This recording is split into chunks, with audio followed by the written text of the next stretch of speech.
trying to change what I've been trying to say.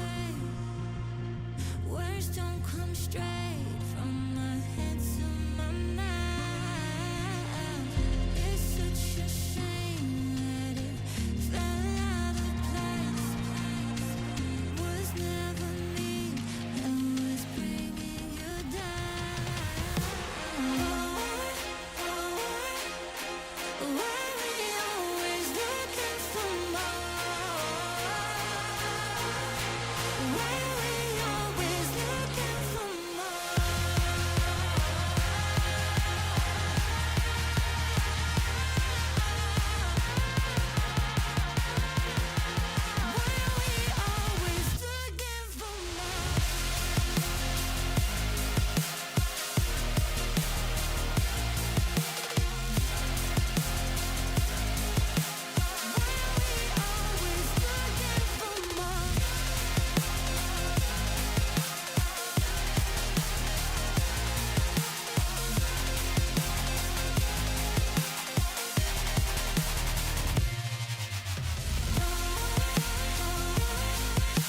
Why we always looking for more?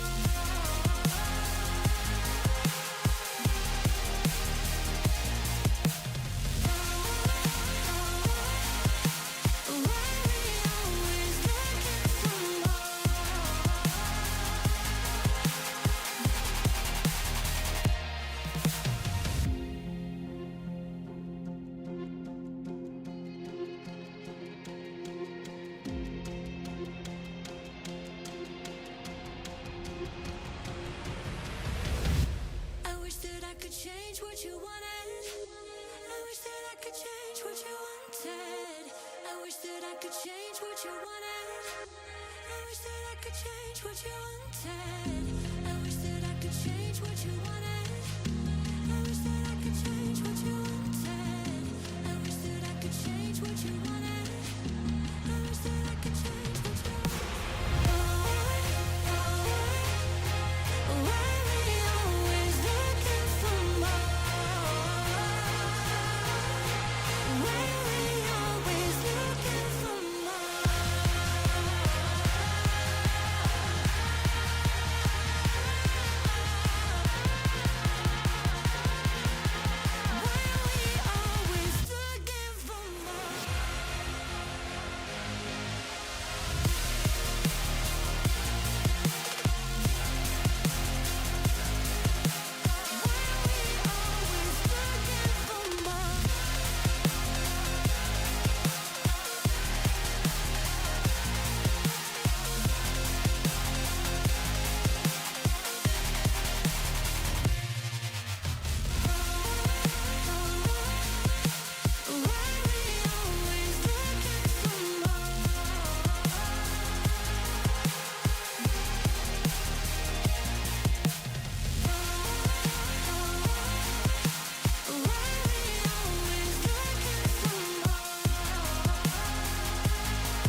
Been trying to change what I've been trying to say.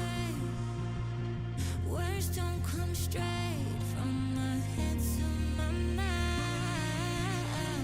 It's such a shame that it fell out of place. Was never me that was bringing you down. Why we always looking for more? Why we always looking for more?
could change what you wanted.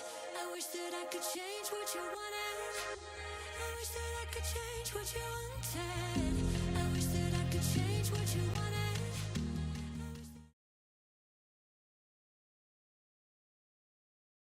Welcome, everybody.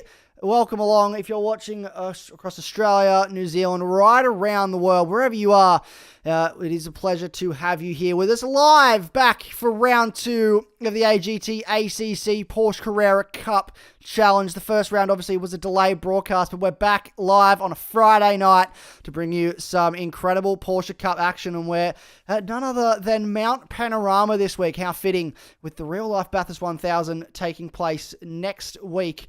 We're going to tackle this mountain in some Cup cars tonight. I, of course, am your host and lead commentator, Isaac Fogarty, and it's a pleasure to be here in the booth tonight. And alongside me in the booth, once again, it is the voice of Scotland. It is the man himself, Mr. John Wright, back in the booth for round 2 tonight. John, welcome back. It's a pleasure to have you here. I'm looking forward to this round tonight.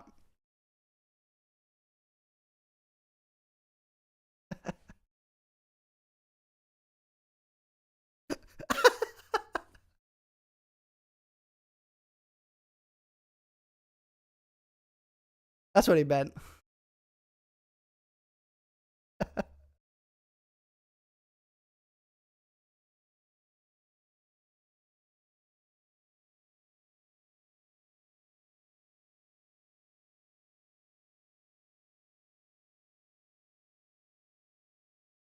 It is certainly going to be good. Let's remind ourselves where we were last time out. It was Imola, obviously, for round 1. That was a couple weeks ago, and now here we are, round 2. It is Mount Panorama, and it is the second of 6 rounds in this championship. Obviously, 4 more rounds lay ahead of us. We'll get to those a little bit later. We'll cover those circuits, but some very exciting circuits ahead. But let's talk about where we are tonight, John. Mount Panorama, one of the most challenging circuits, a circuit that a lot of real-life drivers set as the goal for where they want to go and race in their career. And I think these guys, even though it's virtual tonight, I think these guys are very much looking forward to a chance to take these cars, these very slidey Porsche Cup cars, around this mountain.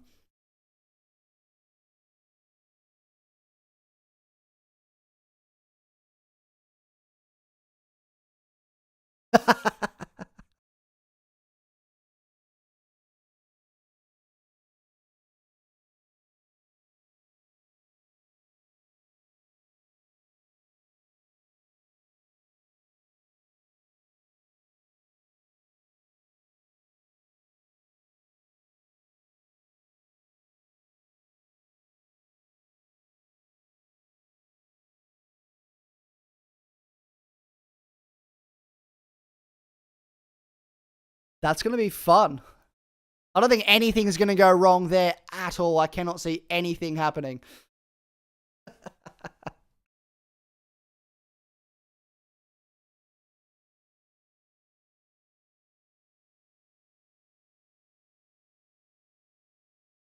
Hmm.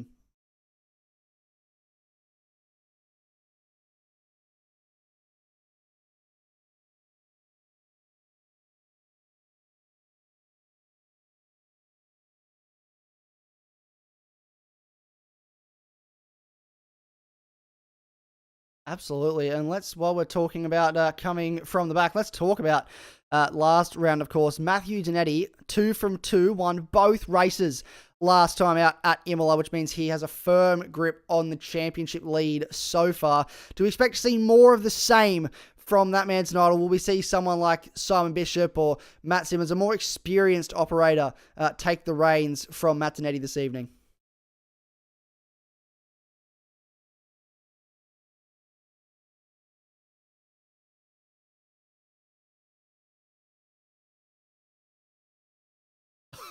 Ooh.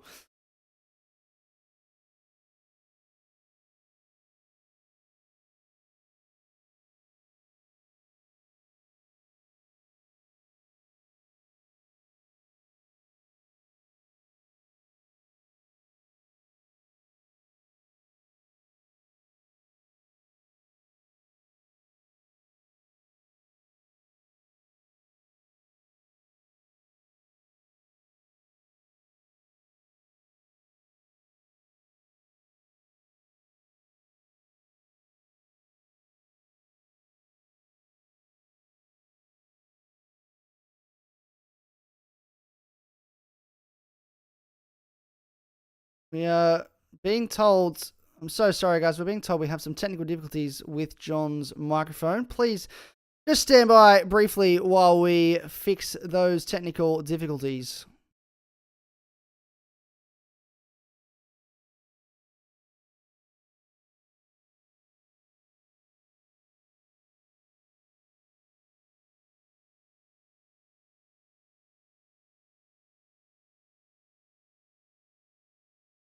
Okay, we are back, and I believe we do have John here now. Apologies for the technical difficulties, but John, you were making some really good points there. And apparently our viewers were hearing none of it. Hopefully they can hear you now. Fingers crossed, although some of them may prefer to go back to when they weren't able to hear me. Just make their life easier on a Friday night, let's face it. But yeah, no, Isaac was right. I was making some phenomenally excellent points that probably could never be compared to or repeated again in motorsport and history. It's just sad times. But yeah, no, Matt, for at least one race win. Bathurst is going to be absolutely epic. And yeah, a double header round here in the Porsche Cup cars. Let's go Team Icy Tyres. It's gonna be a fun night. And speaking of racing action, let's jump over to our broadcast team, because here he is, Matt Donetti. We've been talking about him. We've had some excellent points about this man earlier, John, and no one got to hear them except for me, so I think we'll keep that between us. But he's a very seasoned operator. Obviously, no time set so far for anyone in this session. We're only about 4 minutes in, so they're on their outlap at the moment. Liam Tame back in the pit lane, strangely enough. But we should see some representative times coming across the board very soon. And don't take any note of how this order stacks up here, because this is not accurate to everyone's pace. This is just, I think, just how they rolled out of the pit lane. So we'll keep a close eye on that. But we've got some cars running down towards the start-finish line now. So we'll get a bit of an indicative time on what everyone's doing. Yeah, we'll see how they're getting on. Sorry, I'm just trying to keep up with all the stream chat as well. There's so many chats to open. Good afternoon, good evening, good morning to everyone that is in the chat. How are we all doing? Who are we looking at? We've got Stone Harbour, Stowny, mate. How are ya? Bit of wall. Boogity, let's go racing. Wow, this Scottish is very quiet. I've never heard someone speak so quiet. Yeah, you're going to regret that shortly. You will regret that shortly. The reason I am the voice of Scotland is because they put me on the coast next to a big bright light to stop ships crashing into the rocks. Good evening, chat. That's it. And yeah, the waterways are clear, but we've got Duster in. You've got to be joking. 97. That is a cracking handle. That is a great name. You got to be joking. That is a very good name. That is actually, I don't know if he's racing this evening, but that is Bob Norley, one of the drivers that does compete in this series. So I don't think he's racing this evening. I believe he's in Broken Hill, but that is in fact Bob Norley. So he is lurking around in the chat. Yeah, love it. Very good name. We've got Duster in, as I said. Oh, our Porsche GT's in as well. Good evening. How we doing, Porsche? Been a while. Fat Furby's in as well. Goodness me. Is Adam Joy. Yeah. Duster, also famously Max Silver. Max Silver not racing tonight because he is in fact probably about 10 meters away from me at the moment. I can't see him because he's in a different room, but he is in fact, he's come all the way to the lonely town of Newcastle to pay myself and Matt Donetti a visit.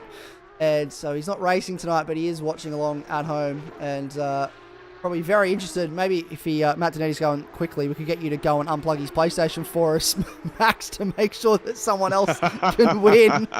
We've got an assailant in our ranks that we're going to use to our advantage, but maybe we don't need it because at the moment, talking about race cars, Josh Struick, fastest at the moment with a 2:03.4, and Paul Leon, who did not feature in round one, he's back this week though.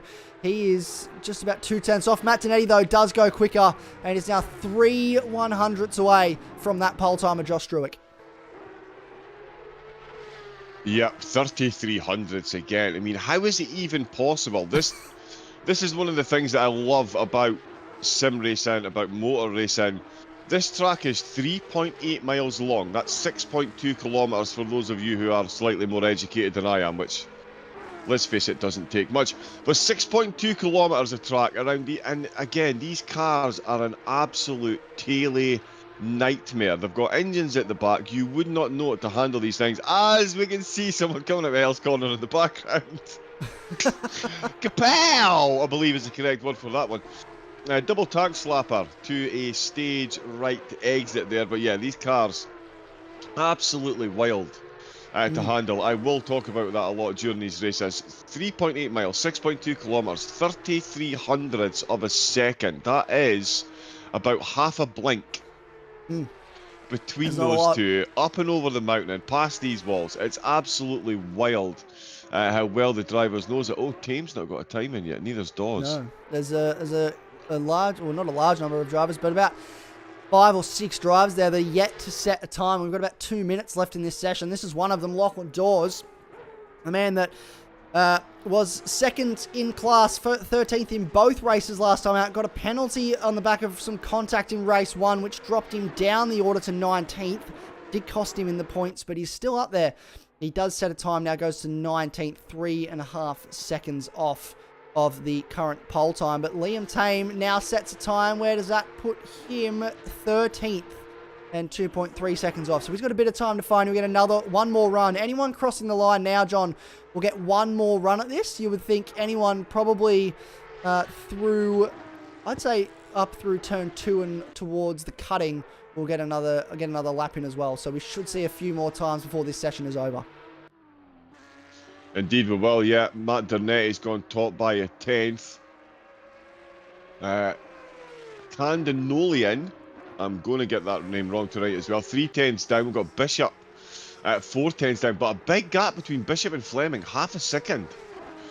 So big jump there. The Strike, woof. Jumps Strike up. just gone pole again. He goes back to the front, so they're trading lap times. Josh Struick and Matt Dernetty. This will be Matt Dernetti's last lap that he's on now. Same for Josh Struick, so they all get one more run at it now. Whereas Simon Bishop, he's coming up towards the cutting. Cameron Fleming as well has a lot of time to find. It's still another half a second back to Bowen Piper. So the top 4 guys in a little bit of a league of their own at the moment with the gap that they have. This is the biggest gap, and that's Cameron Fleming pulling over, so he's done. That's enough for him. Bowen Piper coming towards the line. He's on a wheel this time. He's on a G Pro the first time. Does he improve? Not this time by. He'll have one more crack at it as well. Daniel Wood sideways into the cutting. He's done very well to catch that. We caught that mid-slide, John. He had that fully sideways. That would have been a lot of opposite lock to catch that. That's incredible. Absolutely incredible to be able to hold that in these cars, especially his tyres. Oh, no. They're going to be cozy there. He's just absolutely ricocheted that one off the wall. He's going to lose the back. Bounce. And there's cars coming through. He's going to have to get out of the way. Is he going to get out of the way? He tries to. He's just going to have to return to the garage, I think. He's not going to get around. He moves right out of the way against the back wall. And that'll do it for Daniel Wood. He's trying to roll out of the way, not impede anybody. So he's doing the right thing, trying to avoid impeding any drivers. The checkered flag is out. So this is it. Matt Dernetty crossing the line. What can he do? Can he improve his time and go to the top? And no, he cannot. So he does not improve. Paul Quintana, Leon, Josh Struick. Can these guys improve? And get Simon Bishop crosses the line. Does not improve. So that's it. Adam Elzine jumps up to 5th, though, displacing Cameron Fleming. Here comes Paul Quintana Leon. Can he jump forward? No, he does not improve. Josh Struick, does his time improve by get on pole even more? No, stays where he is. And that should be it for our front runners, unless Bowen Piper can pull something out of the bag.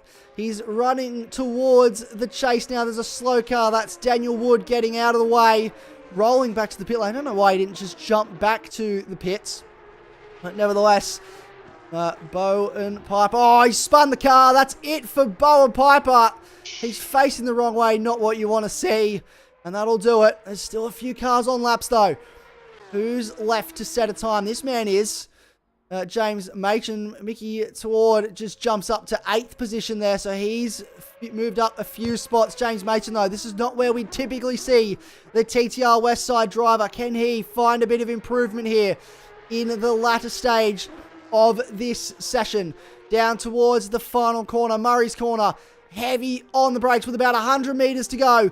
Back to second gear.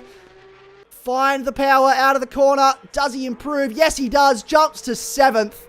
And that will put him on the 4th row of the grid. And that is a brilliant effort. Goes straight through. And then Adam Gray, the only driver now left on circuit to set a time, but he will not get there. And that'll do it for this qualifying session. So let's go and have a look at our full results now. But what a session that was. And what a qualifying session, an electric qualifying session to start this one, John. Yeah, Sandwith not setting the time. Shepherd's down at the back of the grid, but of course, what a battle that is up at the top of the timing towers between the top two pros. Of course, Piper and Toward as well, the top two silvers. They find themselves only separated by a couple of tenths of a second. That is going to be an absolutely fascinating battle. In fact, the top four in the silvers only separated by a couple of tenths themselves. So the top four in each split having a phenomenal qualifying. Burrows, Tame and Gray, though, find themselves right in the middle of the pack, while Struick and Dernetti once again, sharing generously the purple sectors, but it's Struick that takes home 2 of them and brings that convincing top spot with, what was that, a tenth of a second, a gargantuan gap. Between the top two compared to what we've seen. It's a big gap in the grand scheme of things. When you think about the gaps that we've had in this series before, in this league, that is a big gap. So Josh Struick seems to have the number of drivers at this circuit. Paul and Leon as well. As you mentioned, Bowen Piper, the lead for the Pro-Am, and Mickey Toward. These guys relatively close as well, about, as you said, about half a second between the top 4 in each class, which is good. That means it's going to be a little bit competitive. Burrows and Liam Tame a bit out of place. Adam Gray also a little bit out of place. Another driver seems a bit out of place for me is this man down here, Andre Shepherds. Couldn't really get the lap together in qualifying that he wanted, which means that he's now down the back in 22nd position. Has a lot of work to do to get forward before the end of this race. 25 minutes obviously about to start. We're going to have a full formation lap. Give them plenty of time here, John, to get some teeth into these tyres. You're such a cruel man, Isaac. We both know there's no heat in these tyres. It only lasts for about 30 seconds, and then it's gone again. So let's not fool anyone at home or in the commentary box. Let's face it, they're wily campaigners out there. Yeah, but it is going to be all about jamming on those brakes. They do have a decent track temperature, 34 degrees, not overly surprising considering whereabouts on the planet we are. It is a bit toasty in Australia, if you haven't been.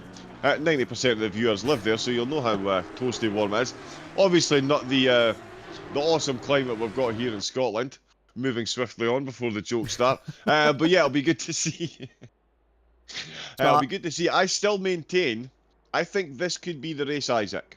This could be the race where I finally get my wish. The wish that Hell Corner and Forest Elbow swap names. Because Hell Corner actually leads you into the forest, and Forest Elbow is absolute hell. I've tried it in a Ferrari 296 3 times. Well, I managed to crash 4 from 3 attempts. How is that even possible? 3 attempts. That has got to be some sort of record. That's got to be some sort of record. But nevertheless, I think we're in for an absolute hell of a race tonight. If you excuse my language, we use Hell Corner. I think Hell Corner describes what lays ahead of our drivers as they approach, because once you go through there, there's no return. There is a point of no return there. You cannot come back.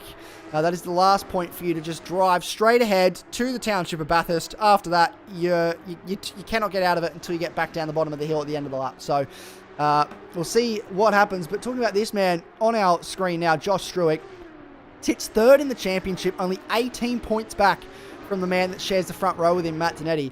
And obviously, we've only had 1 round in this championship so far, but Josh Struick, I think, he missed out on the first couple rounds in Season 2 of our GT3 series. He's here for hopefully every round of this series. I think he'll want to stamp a claim, find a bit of pace, and maybe make a run at the championship this time around. He won't want to waste any opportunities, especially starting on pole here tonight. Indeed, yeah. Duster's in the chat making she says he's going to make sure Donetti's not going to win tonight. Skullduggery effort. I'll tell you who will win tonight.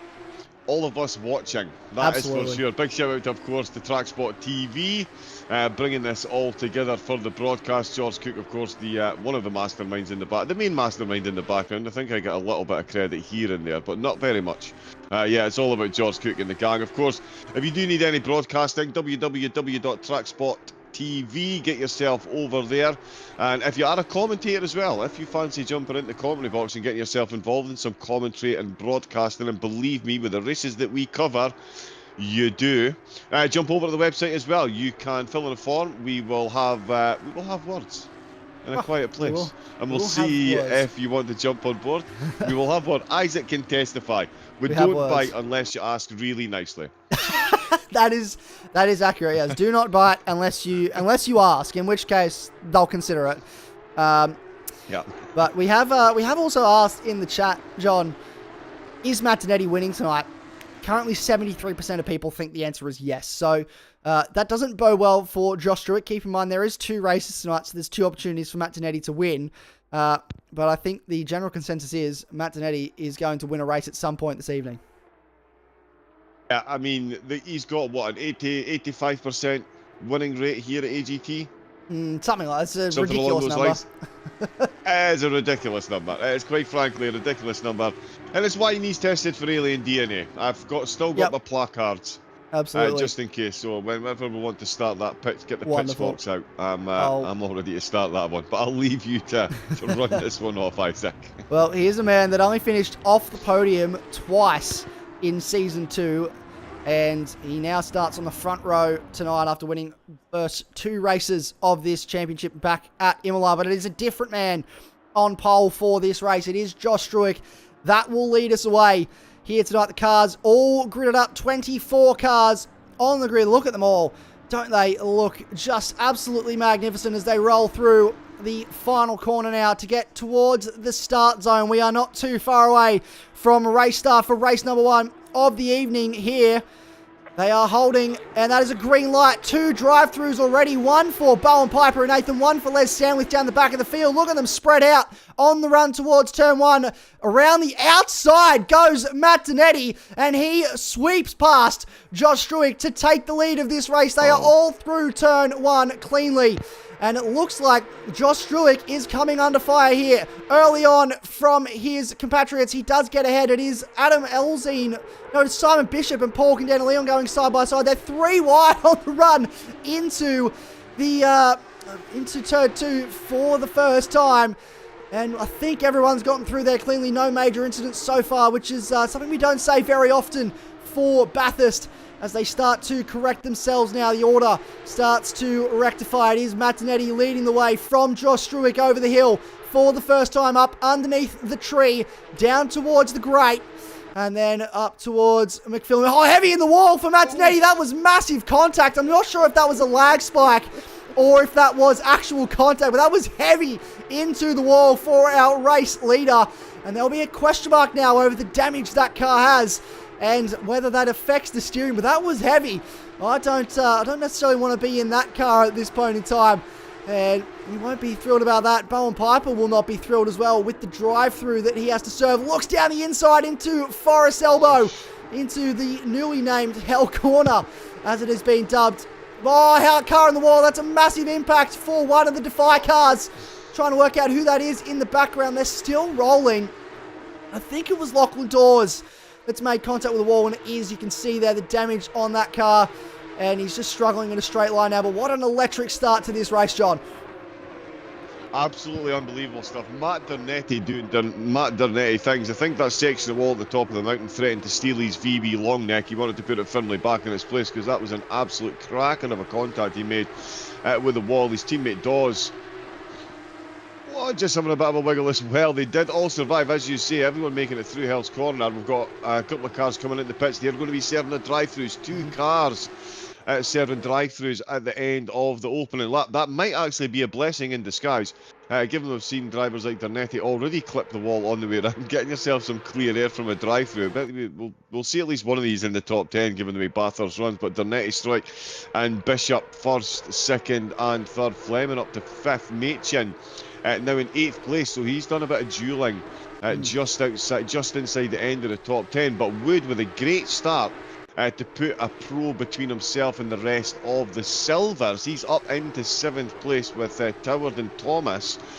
in the silvers as well, joining him in the top 10. So a very different affair to the Imola race, Isaac, where we saw a huge amount of separation between the pros and the silvers. This one, not so much. We've got 3 of them already mixing it up with the top 10.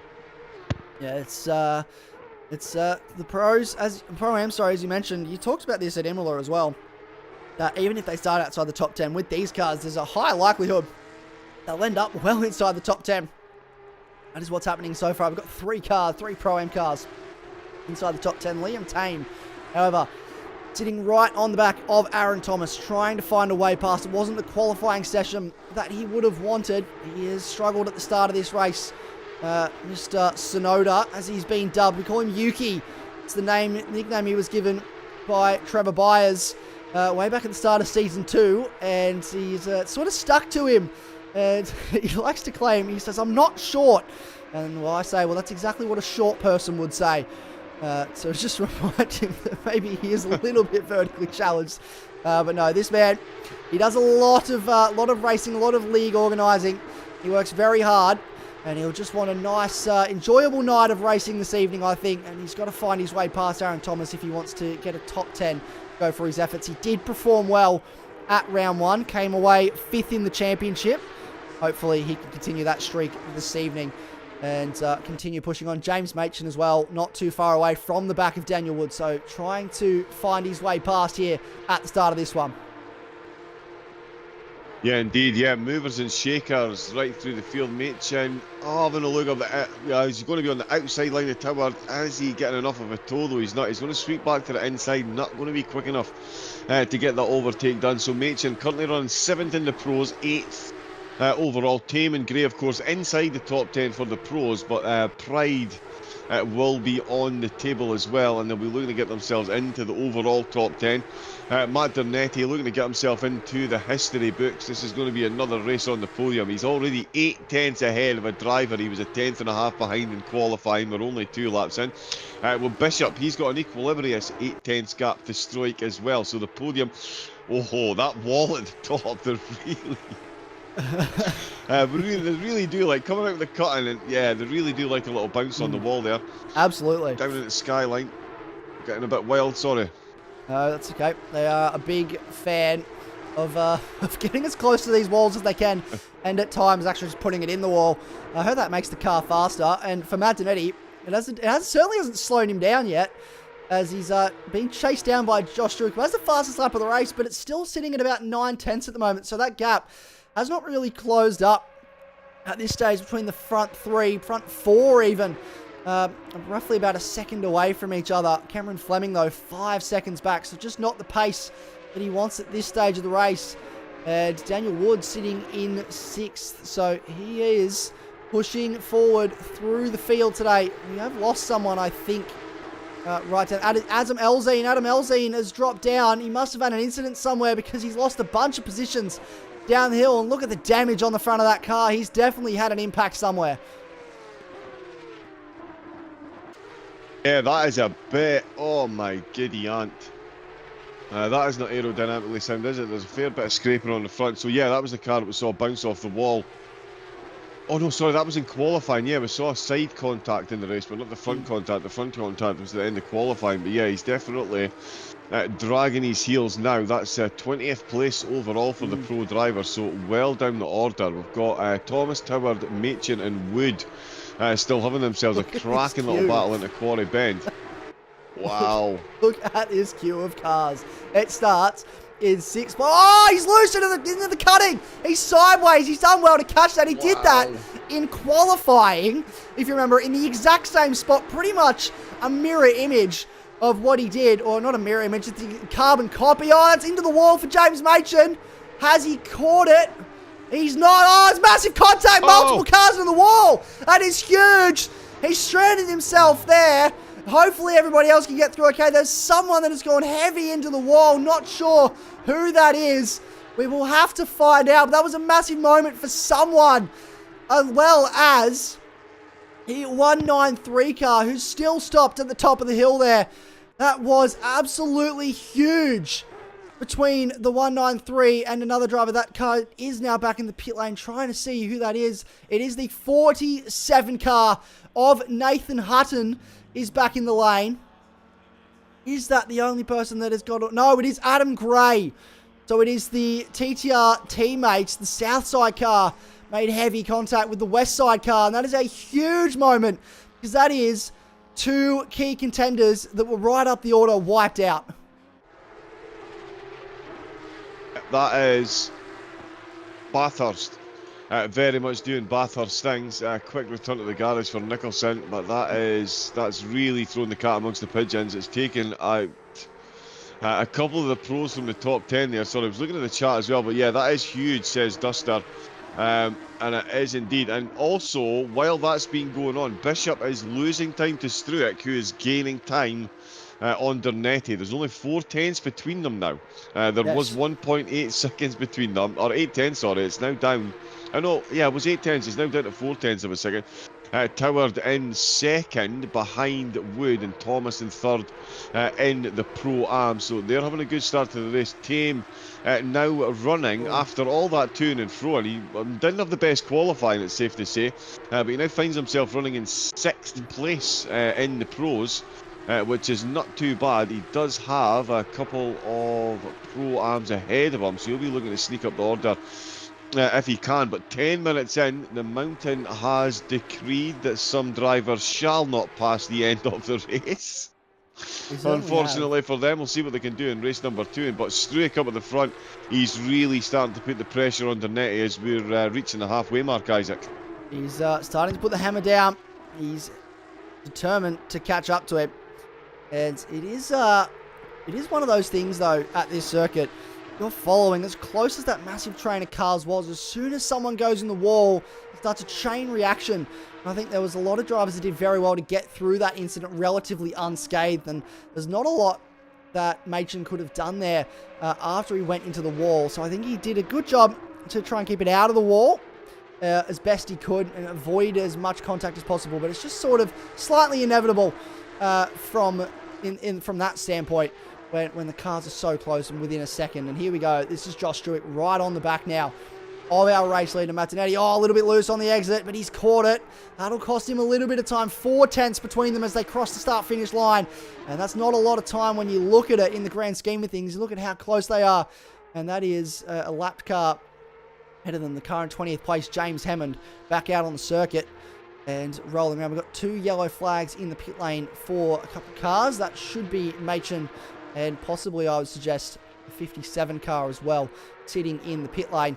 But this battle now is starting to get a little bit exciting with 14 minutes to go.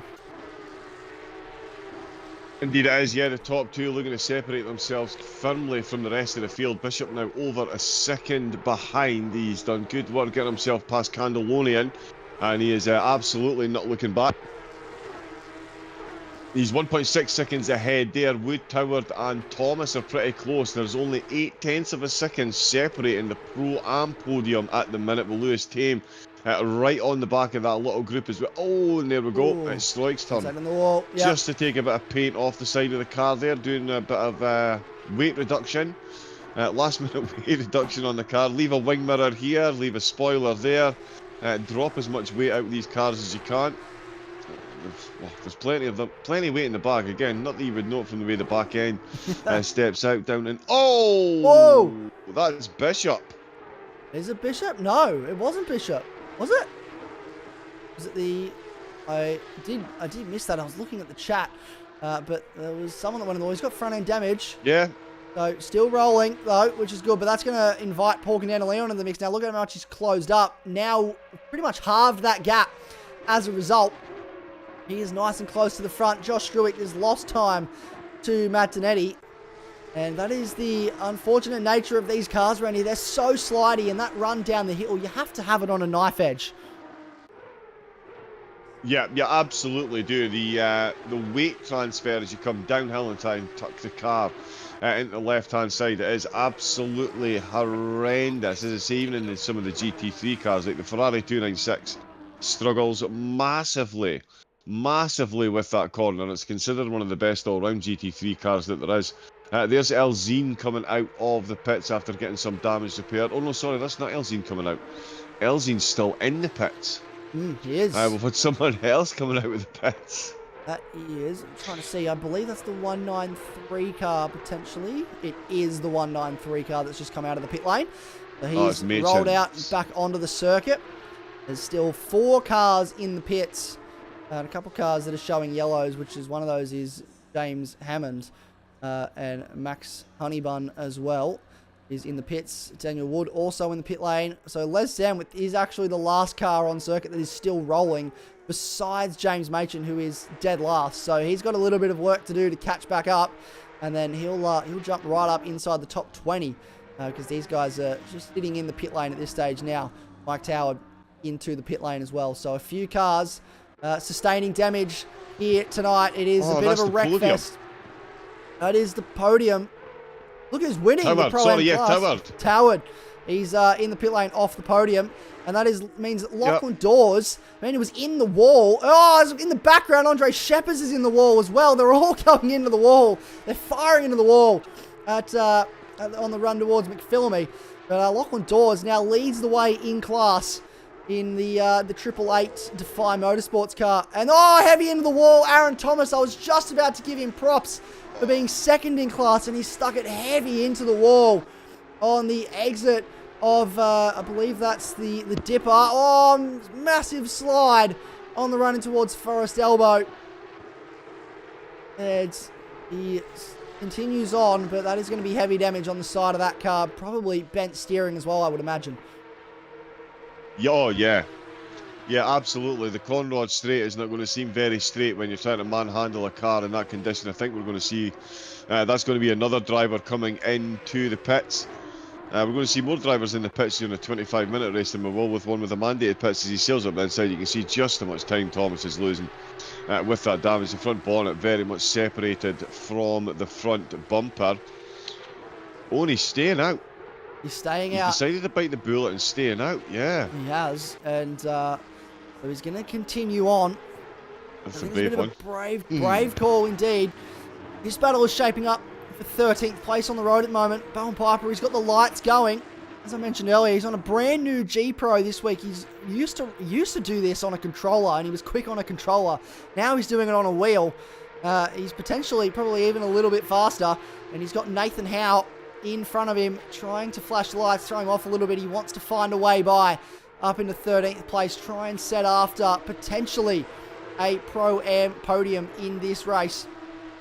And he certainly is trying at the moment to do that, but this is going to be a tricky section of circuit to find an overtake. We're starting to see a little bit of a train form again between these guys. Thomas is dropping off the back of Anthony Burrows. Adam Joy now, though, has a car for company, and I believe that is, I'm trying to work out who exactly that is. It is a lapped car, though, because that is not Andrew Griffin. He's all the way back there. Another car on the wall. That's Nathan Howe making contact on the exit of the grade on the run towards McPhillamy. Oh, there's a car backwards. That's 81. That's Bowen Piper facing the wrong way. So that is a car sideways. We'll see if our cameraman can find that. There he is. Backs up onto the grass to try and get going again. Oh, that was a massive moment. No. That's huge. That's a very unsafe re-entry from the 81 car. Gassed it up, and that has caused contact with the 193, and that'll be extremely frustrating for James Machin, who's trying to get the minimum laps in to get classified in this race, and that was messy from the 81 car. A very messy rejoin indeed. It's a tricky part of the circuit to rejoin. But that car, you would have been able to see it was coming on the radar, so probably needed to wait a little bit before solidifying that. And that is, I'm trying to work out who that is that's in front now of Aaron Thomas. I believe it might be actually Adam Elzine, and it is Adam Elzine trying to unlap himself, get himself back up through the field. and ahead of as many drivers as he can. This is an action-packed race so far. I feel like for slightly the wrong reasons, though, John. I mean, yeah, motor racing is motor racing. That's a lot of horsepower. LZ should have came at the pits because he's got no control of that car whatsoever in Hell's Corner. And we actually saw someone head off to the burger van there as well. So he's gone for a half race length coffee there. But a couple of drivers, And this is the fascinating thing. If you take damage on a car, it is going to be localized to where the damage is. So it's only going to be that specific part of the car sometimes that doesn't work properly. So you don't know what the car is going to do until you've managed to successfully complete a lap with the damage. And Elzine finding out the hard way there.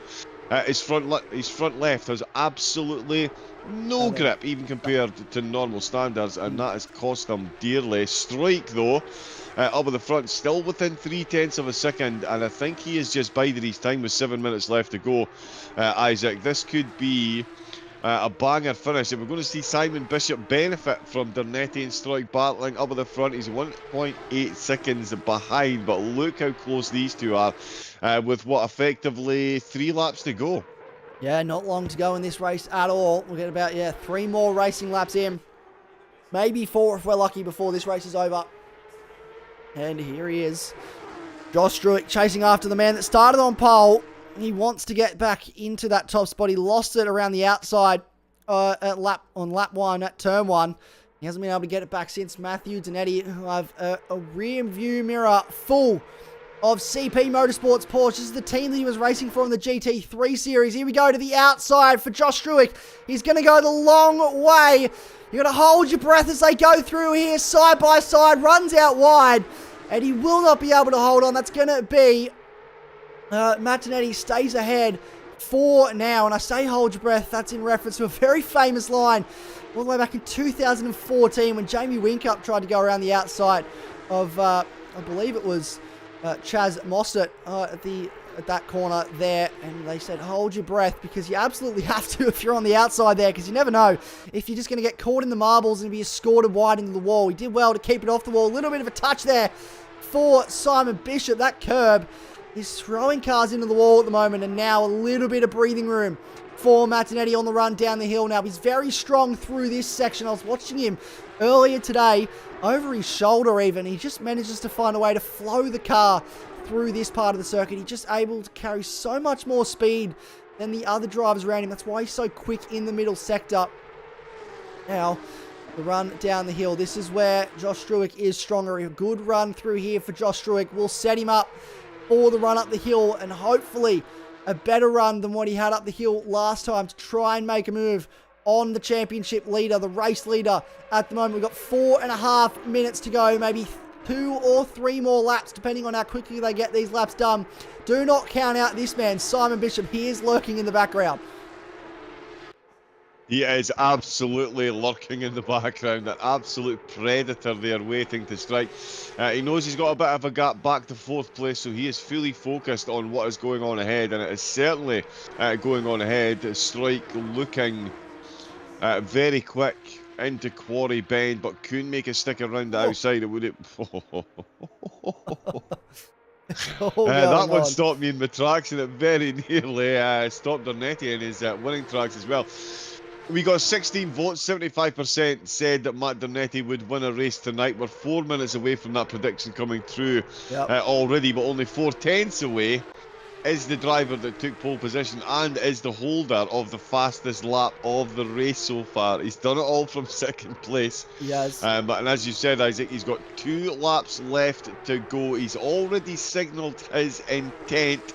It's just a case of if rather than when at the moment. He cannot get close to the wall there. The wall's going to have something to play. The wall's going to have something to say in this, Isaac. I think, yes. That's Matt Donetti in the wall again. So it's a mirror image of what happened on lap 1. I jump out of my seat because that is heavy contact. That is not to be taken without a grain of salt. The impact that had on Matt Donetti, and he's done that a couple times now, which will have an effect on his steering. You can see the damage starting to form on the front side of that car. And now Josh Struick, he has had a strong run across the top of the hill this time. That's exactly what he needed to get nice and close to the back of the man in front of him, Martinetti. He's not that close down the hill, but he was stronger that time around. He is closer. 7 tenths between them, 3 tenths across as they went to the top of the hill. So he's losing about 4 tenths across the top of the hill still. And that just shows how strong Martinetti is. But look how strong Josh Struick is through this section of circuit. He's still ranging up to the back of our race leader. We should get 2 more in, I would imagine. I don't think this is going to be the last lap unless it takes a little bit longer. But they have not declared last lap, so we should get 1 more after this. So this is the second last opportunity now for Josh Struick. He needs a nice run out of here to set himself up on the run towards turn 2. Yeah, he's not got it though. I'm just going to quickly props out to Dawes, still holding 7th place. Joy and Griffin 2nd and 3rd in the Pro-Ams. It's been an interesting race for Dawes. He is still running out the front though. Joy and Griffin as well. Griffin will be more than grateful for the podium that he's got himself after the likes of Toward brought himself in for an early pit. We've got Nicholson out as well. Riley Nicholson out early, 7 laps down. Hutton down as well. So a few drivers in and out, but these two up at the top are looking for an absolute grandstand finish after an absolute grandstand start. Let's go, Dawsy, says Duster. Indeed. Wow, how do they manage this, Isaac? It's not good for my heart rate, how close these guys are getting to the wall. I'll tell you what. I'm not loving it at all. That's 50. heavy. It's not good for your heart rate. Heavy impact. Yellow flag is being shown somewhere down here. They're going to have to be careful as they run down the hill. That's not what Josh Struick wants to see. There's a little bit of a scuffle there with the wall, though. That's dropped him right off the back now. Oh, heavy into the wall for Simon Bishop. That's a massive impact. He was on 2 wheels. That is huge. That has definitely bent the steering. This is going to open up for Pogarty and Leon to get past and possibly get himself onto the podium, because that was a massive moment for Simon Bishop. Indeed it was, and I really do have to learn how to pronounce Candonalonian's name, but there we go. As Bishop, who was on no wheels at one point, landed on 2 wheels and then drove for a while and then got back onto all 4s again. That is going to be massively costly. I did say he was very much concentrating on what was going on ahead of him, maybe too concentrated on the tail end of the car ahead, because it's taken him into the wall. With 15 seconds left to go, the top 2 are rounding the last corner. 3rd and 4th place are right behind, so we are now about to start the final lap. Lap times, yeah, there we go. Struick still leading the way as far as the lap time goes, but it's Danetti with that spot on number 1 out on the track, and Bishop with all that damage, is he going to be able to fend them off? We've got a damaged car. Look, you can see how bad the damage to steering on that car is. Left to right. We're going to see Struick try something into Quarry Bend at the start of the last lap. It's one of the last places he's going to have to go for this. Isaac, if he doesn't get it here, the Conrod straight, it's going to be no quarter given the rest by either driver. Going to have a perfect run across the top of the hill. Here is Josh Struick. No mistakes now from the man in 2nd place. Pogarty Leon still sitting behind Simon Bishop, so he's holding him off for now, but look how close these guys are. I don't know which battle to look at. There's no room between either. I'm a little bit loose for Josh Struick. That's not what he wants. Coming across the top of the hill here, he's pretty much in the wall. I don't know how he's managed to keep it out. It is in the wall, though, for Simon Bishop. That's heavy contact. Oh, and they've both collided. Heavy into the wall for Pogarty Leon and Simon Bishop. They're both out, wiped out completely. This is going to be a free kick for Cameron Fleming, who was going to roll past. They're still trying to get going. Simon Bishop, though, is definitely out. That was a massive moment into the wall. Where is Josh Struick, though? We're going to have to keep an eye on this battle. It's not over yet. So Pogarty and Leon trying to keep going. Simon Bishop is done. He is in the wall. He will need to move from there to avoid a further incident later on in this race. I do not think that Josh Struick is going to be close enough. It's going to be Martinetti, barring any major incident before he gets to the finish line. He just has to hit his marks. A little bit of a bump on the way into the chase, but that does not enough to unsettle the car. He holds on. This has been a masterclass from the 51 car. Started on the front row. Second place, went around the outside at turn 1, and he has not looked back since. He's had pressure from Josh Druick, but he's held them off. And Martinetti will win an action-packed race 1 here at Mount Panorama. And then Josh Druick in second. Cameron Fleming, after all of that, will come home to finish in third place. When he gets to the line, Liam Tame will be fourth. I can barely speak because there is so much that has happened on this last lap. Cameron Fleming home in third. Liam Tame will come home in fourth place. And Simon Bishop and Paul Leon both back in the pit lane, unable to continue. So they will drop right down the order. And that is a shame because both of those guys in podium contention, pushing as hard as they possibly could at the end of that race. What a finish. What a final lap. We still have cars crossing the line. Dawes has crashed, and now Adam Joy is going to come across the line to win the Pro-Am class. It's going to be a Pro-Am win for Adam Joy. It's going to be a Pro-Am podium for Andrew Griffin and Nathan Howe. After a struggle in the first round, he did not get the results he wanted at Imola. Not only is he going to get a Pro-Am podium, but he is going to finish inside the top 10 in this race. Take a bow, Nathan Howe. Aaron Thomas, after all of that, will come home inside the top 10 as well. Lachlan Dawes back in the pit lane, so multiple non-finishes here. How many cars? I think we have 11 cars that are going across the line at the end of this race, John. Wow, what a finish that was. Absolutely incredible stuff. I still can't get my head around. I mean, Tame and Fleming, congratulations. What a result for those two. Joy bringing home the win as well. Sandwith as well. Didn't set a quali time. He's going to finish in 11th place. He's going to make the top 10 in the pros. Oh, Thomas across the line with the stop go 30-second penalty for not serving the drive-through. 4 seconds he misses out by. 4 seconds. Oh, wow. Wow. That is, what a finish that was. That is, yeah, Dawes as well, sorry. Yeah, Isaac and I both completely blown away, but Dawes, yeah, off the podium. Fifth place he finished in the Pro-Ams. Tower, that is, back up to 6th. That is, let's have a look at our actual results now. Let's get that up on the screen for you. What a race that was. So much to unpack there at the end. And it was, in fact, Martinetti that took home the win. Josh Druick in second. Cameron Fleming, a surprising third at the end of that race after a late race crash between Simon Bishop and Paul Leon, who finished 12th and 13th in the end. So outside the top 10 after not failing to cross the finish line. Cameron Fleming and Liam Tame. Well, I don't want to look at his lap times. I don't need that level of detail just yet. Pro-Am class, Adam Joy from Andrew Griffin from Nathan Howe, and then Aaron Thomas rounding out our top 10. And that was a race. We have a 3-minute practice session now for our drivers to have a bit of a break, a bit of a breather. I think I certainly need one because what a race that was. Indeed it was. Yeah, everyone needing a bit of a break. The flop sweats will continue. What a race. Dawsey number 1 says Duster. Oh my god, no way. Dawsey, yeah, dropping down. Absolute heartbreak for Dawsey there at the end of the session. 5th place. Full credit though to Martinetti and Stroik up at the top. That is just an incredible drive by both of them. We've seen just how difficult this track is with the number of cars that have clipped walls. They even clipped walls themselves. With the podium sitter as well take themselves out. Although, yeah, it'd be interesting to see the incident between Bishop and Candeleon. Candeleon? I will get there. I say Candeleon, but I also could be wrong. I could get I'm known to get my pronunciations wrong, so we'll have to get someone to confirm that for us and actually check in on how you pronounce it. But yeah, yeah, we'll see how that one goes, but it looked like... Sorry, on you go.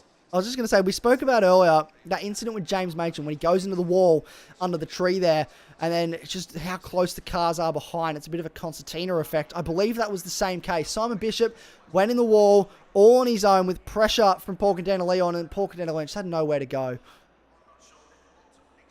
Yeah, absolutely no place to go. That is one of the big highlights of this track is there is no place to go for 90% of the track. You've got some minor grass runoffs here and there, but that is absolutely it. If the driver in front of you has any kind of error, any kind of issue, any kind of just lack of momentum even, coming out of a corner exit, you could find yourself firmly into the back of them, the side of them, upside down on top by the look of it as well. Some of the crashes that we had, especially that one with Bishop, up completely in the air. Completely in the air and lands on 2 wheels. We had, To then find themselves back. We had yes 11 cars finish on the lead lap in that race, which is wow. That is not a lot of cars. Wild. When there's 24 cars at the start of the race. That is less than half of the cars finished on the lead lap. I don't think there was a car out there without a piece of slight damage on it somewhere. Everyone was in the wards. It was all going on. And the brilliant thing is, we get to do it all again now. We're 23 seconds away from going qualifying again, and then we have another race. So get excited because it's not over yet. Indeed, yeah, we've got this all to do again, which is easy for us to say. It's the drivers that have got to actually do it. We're going to have another qualifying session as well. We'll see how Sandwith gets on for this one as well. Didn't set a quality time, as I say, in the first race, and finished at 11th, which has got him 7th in the pros. So, I mean, based on that, would you even want to set a quality time, or do you just do the same again? But, of course, we're going to see. Bishop might try to qualify a bit better. Machin will be looking for a better time. I'm sure Tame will as well. But the battle between Strike and, of course, Dernetti, who is going to take the... That is the question that we are asking ourselves. Who is... upper hand this time, and does it even make a difference? The server has crashed. I'm not entirely sure. We're just going to jump back to the chatting screen for a second. I'm not sure that is everyone has been kicked from the server, or if that's just me that's been kicked from the server. We will find out as I endeavour to jump back in. Apologies for these slight technical difficulties. Can confirm the server is still live. We'll be right back with you in just a second. Doesn't really want to show us that that second qualifying session, does it? I think it's had enough action for one day. That's enough, boys. I don't know if I can go through this again. Yeah, processors all over Australia are currently fizzing out with fire extinguishers on standby. Remember, if you want to get involved in the racing AGT, why would you not? Get yourself involved. Adrenaline GT Racing, multiple platforms, multiple sims are catered for. So get yourself over to the Discord. All the links should be below. And of course, all the broadcasts brought to you by TrackSpotTV. If you are needing any broadcasting, give us a shout. More than happy to get leagues out into the wide open world of the interweb, www.trackspot.tv. And again, if you're looking to get involved in some comedy yourself, give us a shout. We are always looking for new and upcoming talent to get their way onto the big screen and get themselves involved. I believe Isaac's still working away to get us back in. And look at that, as smooth as you like. Straight back into the server for qualifying. Like we never left. 7.5 minutes. Cars are starting to get on their flying laps now. So this is where we'll start to see the pace come out to play. This is Cameron Fleming. Trying to work out who's at the front. I believe it's Matt Donetti, actually, that's at the front of this queue. So, and it is Matt Donetti that's at the front of this queue. So he'll set the first indicative lap time towards the end of this lap. So we'll get about 5 minutes into this session before we see representative lap time set. And we still have, I believe we still do have 24 drivers in this session, which is wonderful to see. I can't actually see myself in there, which is a bit of a strange one. I've never had that error before, but no doubt it'll all work itself out as we push on. And Matt Donetti won race 1, so he's gone 3 from 3 so far this season in Porsche Cups. Can he go 4 from 4? Yeah, that's going to be something.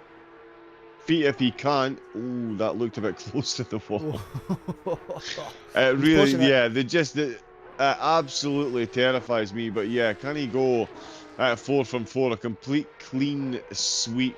Strike, of course, will be looking to overturn that. But Dernetti, absolutely, yeah, just taking the championship by the scruff of the neck. Very early doors. Imola, again, the courses here the courses and the car combinations, it really is a testament to just how good he is behind behind that wheel. To go from Imola to Bathurst to win all three of those races, and he's got to be hot favourite for this one, because we've seen Isaac as well. Even if he doesn't get pole position around one of the most difficult tracks in the world to get an overtake done on, he just gets the overtake done in the first lap and leads from the front. It's just incredible. Well, you don't have to overtake anyone if you're at the front on the exit of turn 1. And that's exactly what he's done. We've got a car coming out of the pit lane. Hopefully they do not get in his way. Crosses the line at 2:03. That's immediately eclipsed by Simon Bishop. Cameron Fleming, he's up the top of the hill. Owen Piper, second off. Josh Struick now goes to the top. So picks up where he left off with a 2:03.3. Hawker Den Leon puts himself onto the front row. We're starting to see times come through now. Adam Gray, 3 seconds off. Max Honeybarn back into the pit lane without setting a time. 5 minutes and 22 seconds left in this session. We're starting to get to the pointy end now. James Machin sets a time. Riley Nicholson sets a time 2 seconds off. So those front four quite close together, and then it's a relative gap back to everybody else at the moment. Just shows how much quicker these aliens, if you will, are around this circuit. Where is Liam Tame? Has he got a time coming? He's coming out of the lane now, and we'll have to get out of the way of cars on a flying lap. What about Lachlan Dawes? Adam Elzine as well, coming up to the top of the circuit. So we've got a few cars hit to set a time. Andrew Griffin crosses the line and is 3.8 seconds back on that pole time so far. So drivers starting to push the limits now. Yeah, they really are. Duster confirming in the chat that the tyres aren't actually properly up to temperature until halfway through the second flying lap. Oh. Yeah, so to do 2:03s already, absolutely insane times that are being set up at the front of the field. And that's 4 of them into the 2:03s, with Dernetti currently the slowest out of the field. That is the slowest out with these 4. That is unlikely to remain the same. But again, even if it does, he'll just overtake everyone into turn 1 and lead the entire race anyway, because it's Matt Dernetti, and that's kind of what he does. That's right. You'll just overtake everybody and then walk away, and then no one will be able to get past him again. But here he goes round the final corner. Is he going to set a more representative lap time? He does not improve. Does Simon Bishop improve this time around? He does, and he goes to the top with a 2:03.3. Josh Struick back in the pit lane. Paul Cadena Leon, does he have a response to this time? Has he been on a flying lap this time around? Is this representative for the 87 car across the line? What is it? Not an improvement. And does not improve. Adam Elzine, though, jumped up to 5th at the end of his lap as well. So he's 4 tenths back. So we've got 5 cars now in the 2:03s. And then James Machin all the way back in the 2:04s. Big spread there back to Machin. Elzine with a good time there, as you're saying as well. 4 tenths off. So that is very quick. Struick 2700ths behind.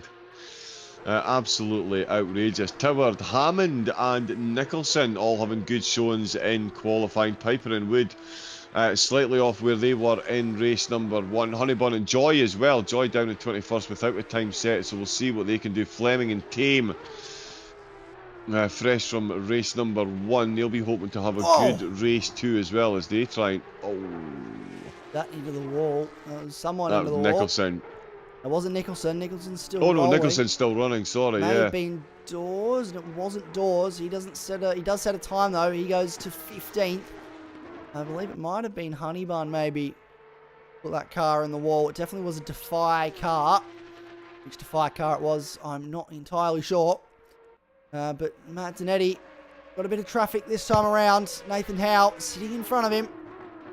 Nathan Howe yet to set a time in this session, so he'll want to get this time set while he still can before he's got a Matt Zanetti filling his rearview mirror. He doesn't want to hold anybody up.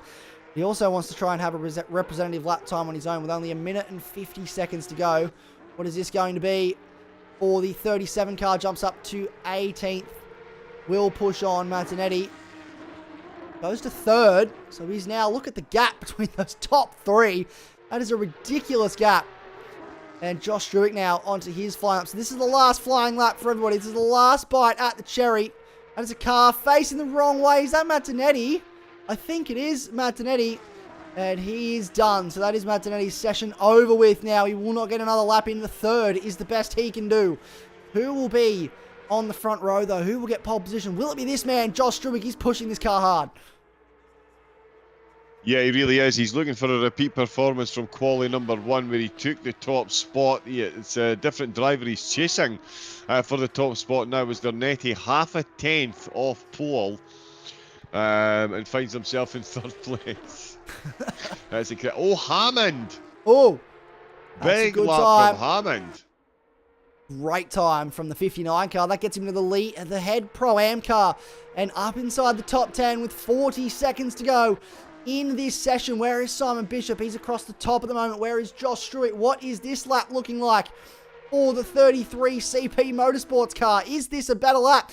Will this put him onto the front row? We'll find out when he comes across the line. Deep on the brakes, into the chase. Really waits until about the 100-meter board, 150-meter board to get on the brakes there. Really to pull the car up. He's waiting as late as he possibly can to make a difference here.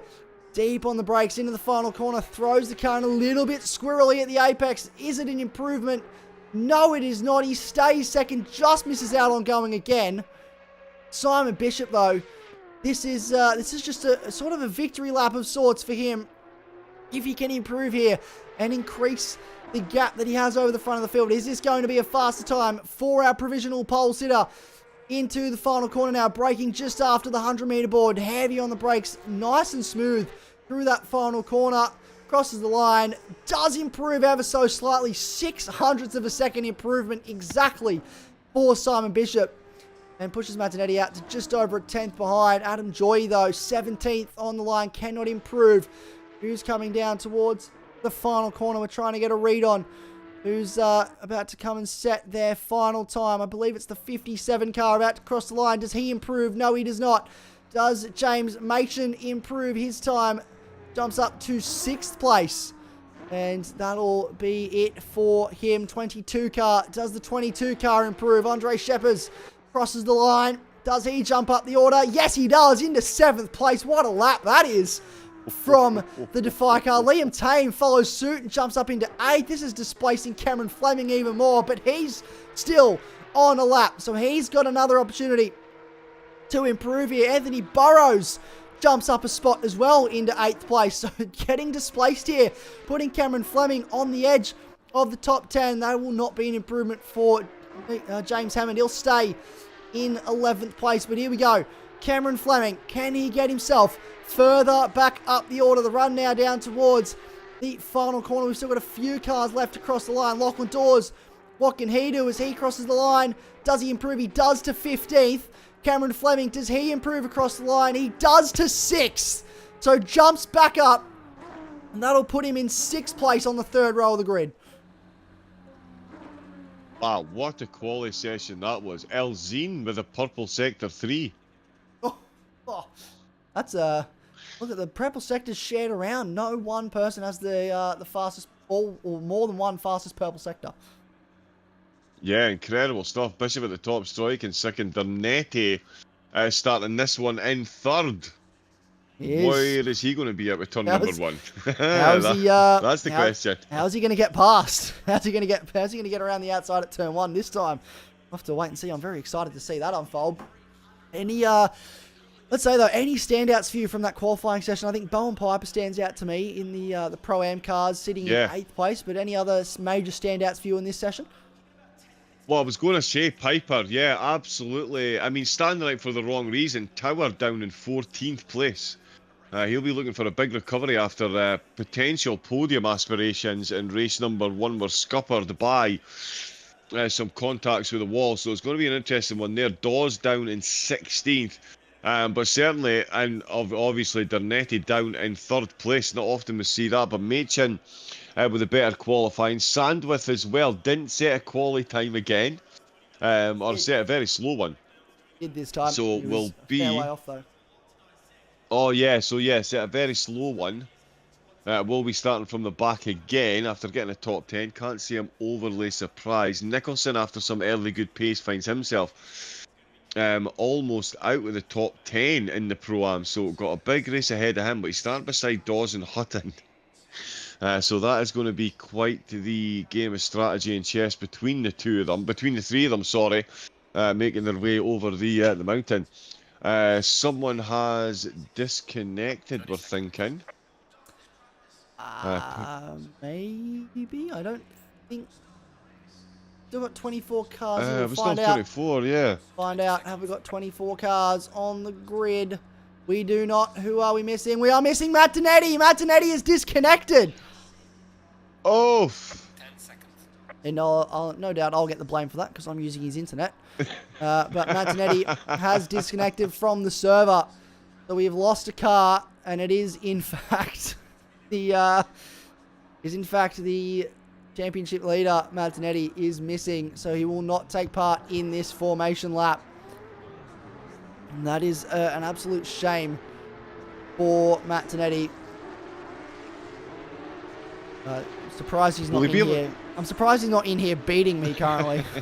Actually, I'll be honest. I'm very surprised there's not an angry Martinetti just standing in my doorway, threatening me to get out of his house. But no, he's... Hopefully, he can get back in the server. I'm just keeping an eye. He is back in the server now. He's sitting in the pit lane. So we have to start from pits. But I don't think that's actually going to be such a bad thing in this race, I'll be completely honest. We saw a couple of drivers serve drive-throughs on lap 1, and they still came back to finish inside the top 10. So... Yes, so he'll start from the pits, as you say, a bit of clear air to do his work. I'm sure he would have been absolutely relishing that battle up at the front of the field, but he will come out and complete it. So the battle up at the front, Bishop, Strake and Cannonolian. I've just, Caitlin Dernetti just heard some choice words. I'm surprised the microphone isn't picking it up. I know. Okay, oh, that message has disappeared. I think that's Max. I think Dust has done that. Okay. I can confirm it's not. He didn't disconnect. It's as he lost his cursor. It's the age-old glitch where the game just decides for whatever reason you don't have a cursor anymore. You have to restart your entire game to be able to do anything.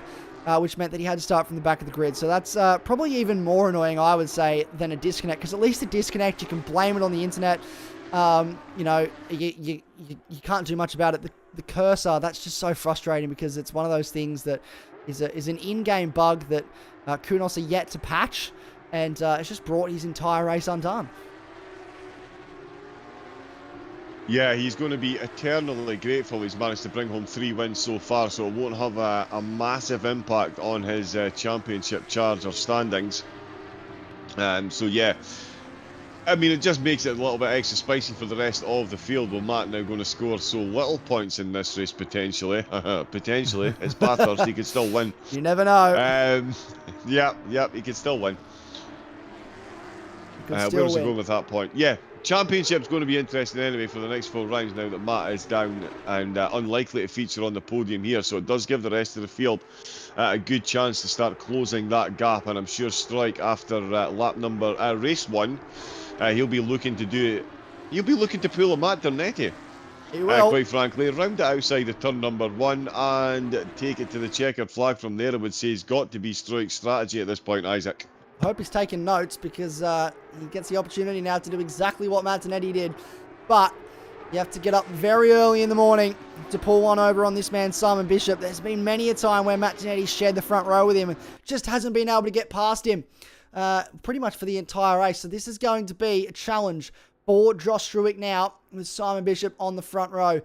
Typically, doesn't make that many mistakes. We saw a massive mistake from him in a couple massive mistakes from him, sorry, in that first race. But hopefully he's gotten all those mistakes out of his system. We're in for a very competitive race. We're running through towards the chase now for the end of our formation lap. Oh, look at that car getting a little bit wild there. That's one of the Defy cars just getting a little bit sideways. A bit of an unconventional way to get heat in the tyres, I think, but we're not too far away from this race start. Car starting to grid up. Look at Paul Leon there, just letting Simon Bishop know, hey, I'm here. I'm ready. And ready they all are. Look at them still weaving in the background. Some of these cars get heat into the tyres. A last minute effort, last minute attempt to get as much heat as possible because they're going so slow at this point and they have to stay in a straight line move to drive over their grid boxes around the final corner. This is race 2. What lays ahead in this last 25 minutes of this evening? It is round 2, the AGT ACC Porsche Carrera Cup Series. Martinetti race 1. He starts from pit lane in this one.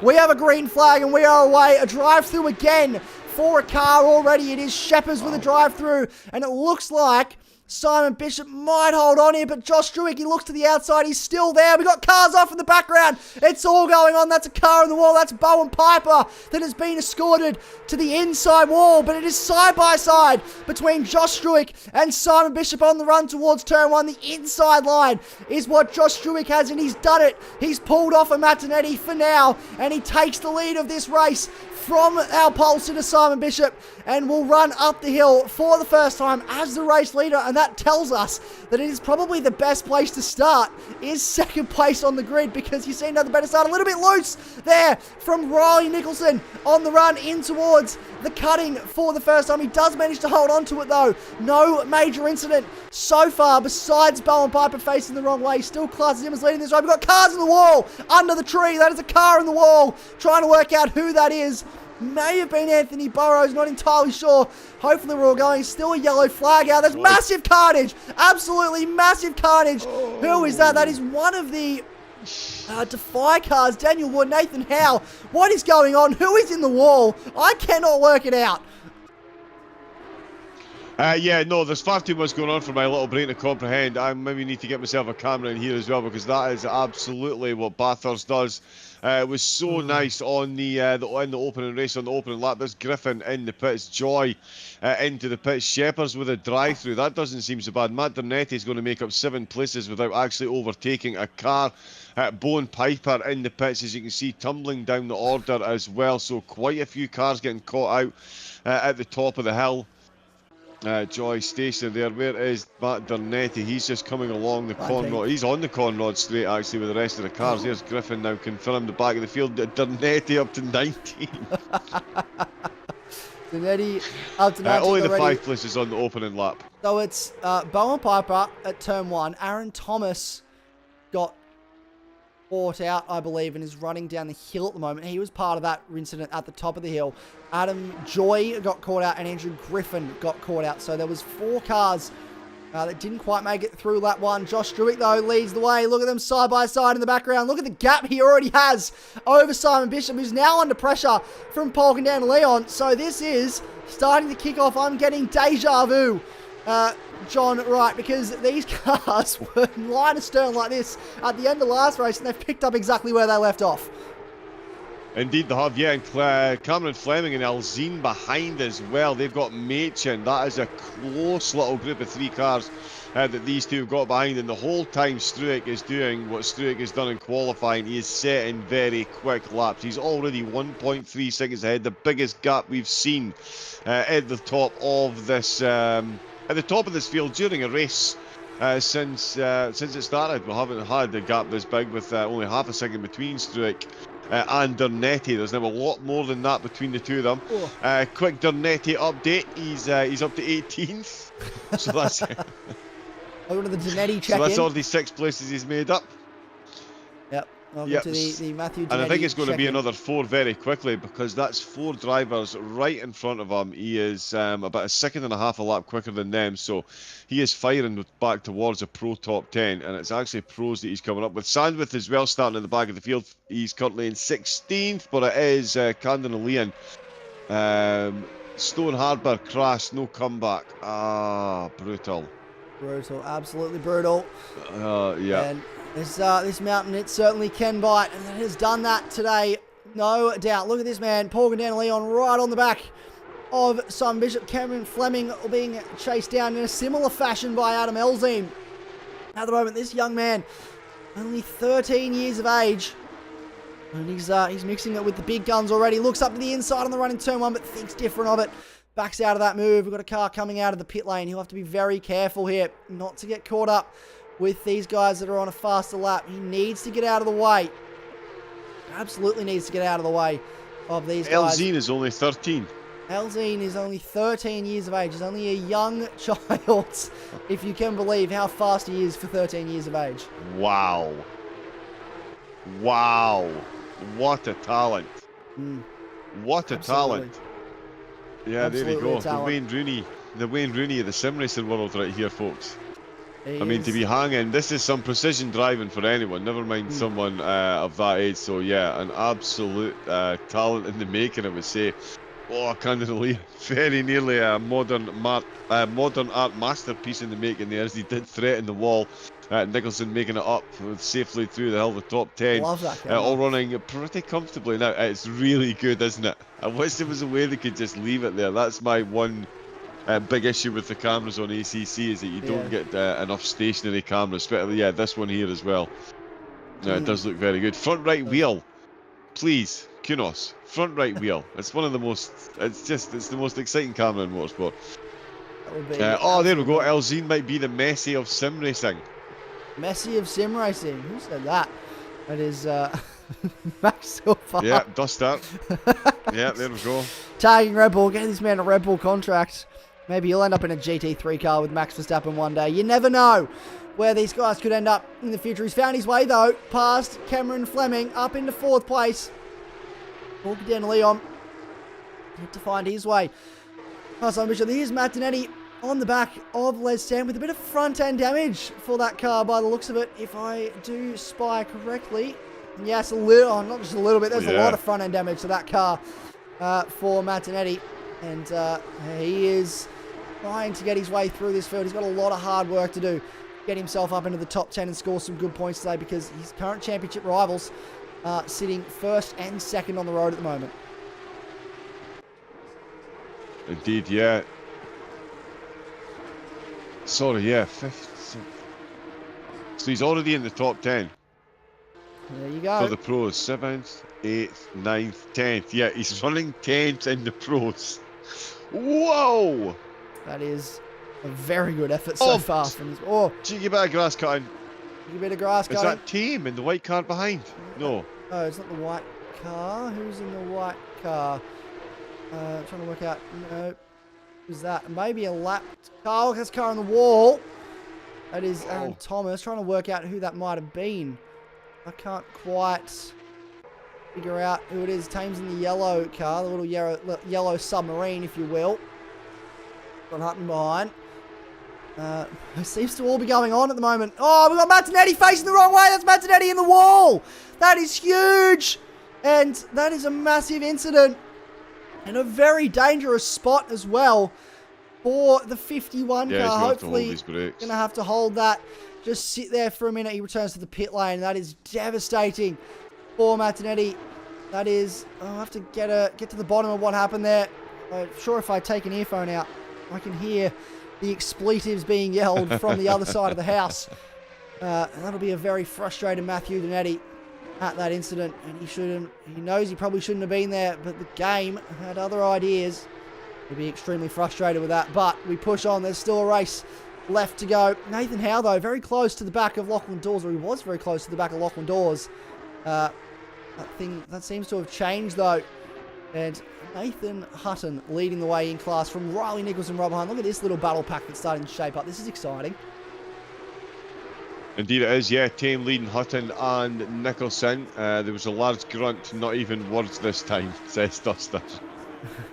Yeah, the Donetti frustration can certainly be felt. The rest of the field, though, they will be garnering as many points as they can now that he is out of the race. Absolutely brutal way for it to end for Matt with a podium.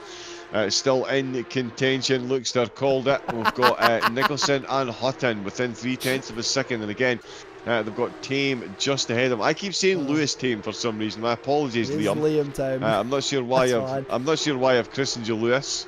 Oh well, it's Lewis now. Lewis Sonoda. Yes, yeah. It's fun fact. So Luke Star in the chat. That is Matt Donetti's father-in-law. He is watching along at home. Live, put this on his TV, watching along. Big shout out to that man, because he came home from work this evening after a very long day. pretty much pulled my my Mazda BT50 apart, helped me pretty much did all the work, installed a UHF radio on the front of my car. We put it back together. I've come back to Matthew's house to do some commentary, and he's now sitting on the lounge tuning into the broadcast. Hopefully he's had some pizza. We ordered pizza for dinner. I'm yet to eat. Hopefully he's eaten well fed by now. But big shout out to him for getting in and putting that in. That was an absolute legendary move from him, because I would have had no idea what I was doing. But he is he did say to Matt Donerty earlier this evening, I think you're going to crash this evening. And, unfortunately, Matt Donerty has crashed this evening, and he's in the pit lane. Not sure if he'll get back out on circuit. There's probably a little bit of damage repair to do. He is still sitting in the lane. But battles that are shaping up still on track. Riley Nicholson, Nathan Hutton sitting close together at the moment. Nathan Hutton and Riley Nicholson within a second of Liam Tame in front. So this is the battle towards the back end of the top 10. And Mickey Toward, he's sitting off the back of that as well, with James Hammond between, well, they've got a lap car between himself and James Hammond. Indeed, yeah, the podium battle though for the Pro-Ams, as you say, absolutely spicing up. Welcome in, by the way, Luke Star. Thank you for fixing Isaac's radio, much appreciated. Hope you enjoyed the pizza. And if after predicting the crash, if you wanted to give me your 6 favourite numbers, someplace within the range of lottery numbers, that would be that would be good if you could predict that as well. And plus, you're in Australia, so you're in the future, so you'll already know the results before I do. So that's how it works, isn't it? That's exactly how it works. That's how it works.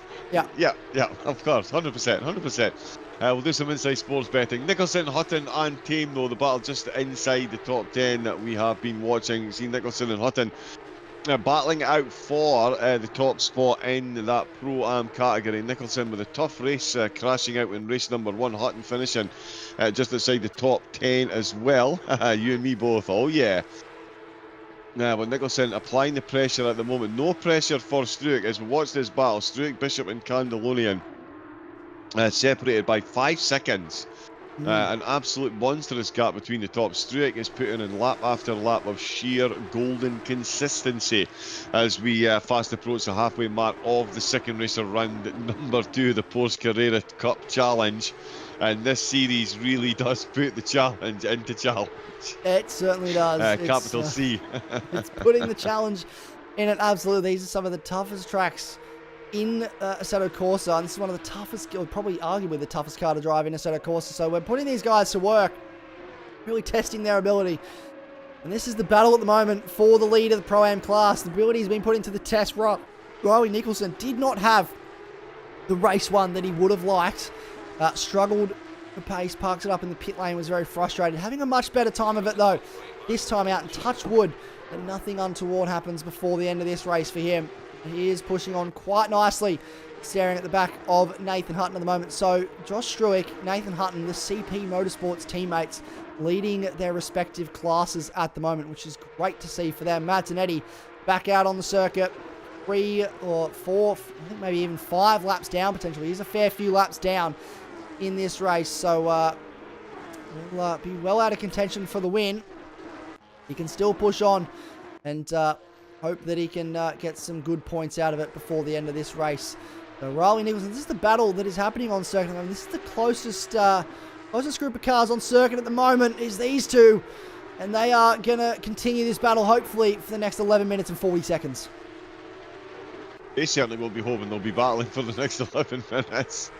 That must be absolute torture being that close in these cars. But yeah, Nicholson hunting down a race winner, as you say. We're just past the halfway mark in the race, so 11 minutes left. So still 6 laps for the drivers to navigate, and that is going to seem like an absolute lifetime for some of these drivers.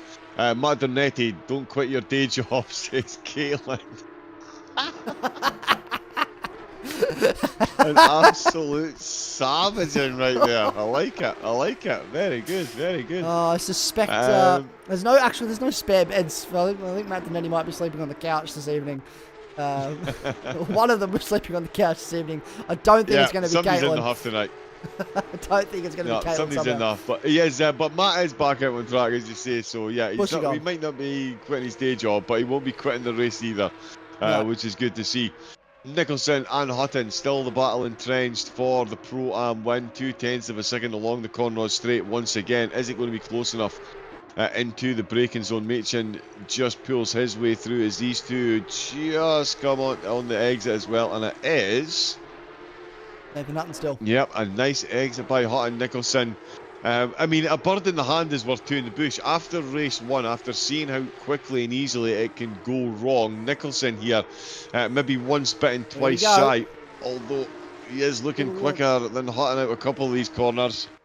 Getting better drive off the corner. He's certainly finding it easier to get the power down, even with no traction control. So he's having a little bit of an easier time of it, it seems, than Nathan Hutton is at the moment. But it's just so difficult to get past.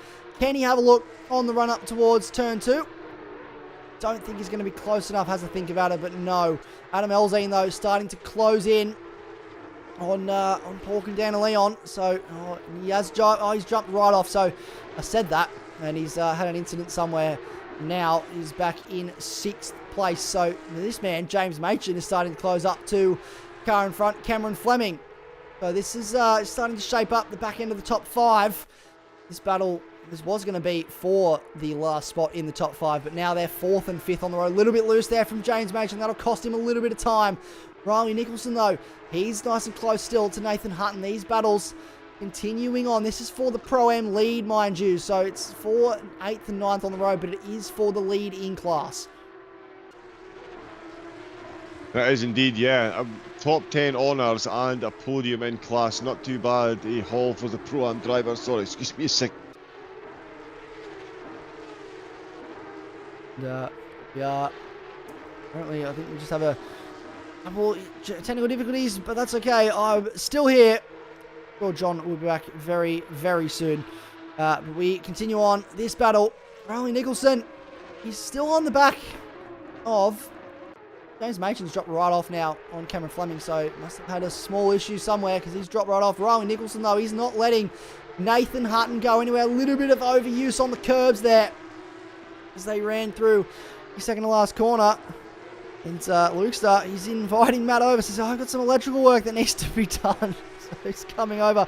Nick Carter saying that Alton Park is going to be wild. Hopefully you're back for that round. Nick, I'll love to see you on track at Alton Park. Would be fun to see. A shame you're missing out tonight. A couple of big names missing out on the racing tonight. No Matt Simmons, no Nick Carter, no Bob Norley on circuit this evening. No Lewis Atkinson either, which is a shame. We've still got some big names at the top. It is Josh Struick leading the way quite comfortably at the moment. 3.5 seconds the gap back to Simon Bishop, and then almost the same gap back to Paul Leon. Look how close this battle is, though. Cameron Fleming 6 seconds behind Paul Leon, and then James Machin a 1.5 seconds back. Then Adam Elzine another 1.5 seconds. 2 seconds back to Liam Tame. 1.5 seconds back to Nathan Hutton. And then Riley Nicholson. This is the battle that's on our screen at the moment between these two. Lachlan Dawes as well, starting to range up onto the back of Daniel Wood. Now, do we have one Mr. John Wright back with us? John, are you there?